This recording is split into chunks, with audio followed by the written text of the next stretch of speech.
Bonjour frères et sœurs, bon sabbat.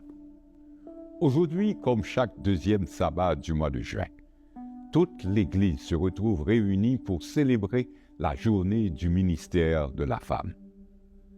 C'est un sabbat où les sœurs de l'Église dirigent le culte d'adoration, organisent des activités et prennent des initiatives pour la croissance spirituelle de la famille adventiste dans son ensemble.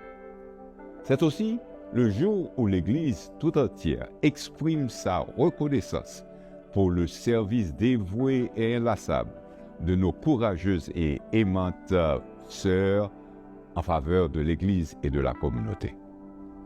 C'est une opportunité particulière de nous unir dans la prière avec elles et pour elles.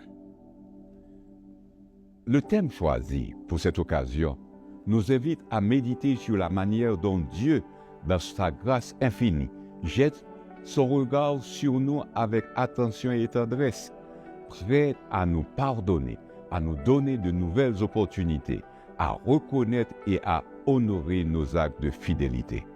Il demeure lui-même fidèle à nos côtés.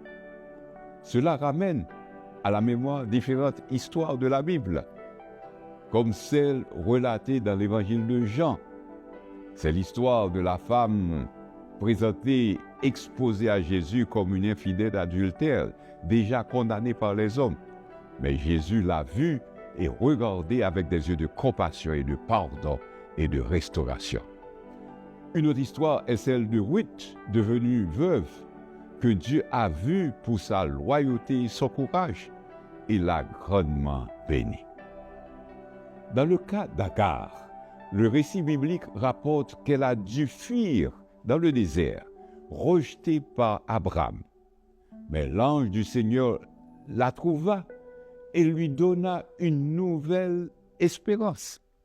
Dans Genèse 16, verset 11, nous lisons qu'il a signé sa promesse en disant « Car l'Éternel t'a entendu dans ton affliction ».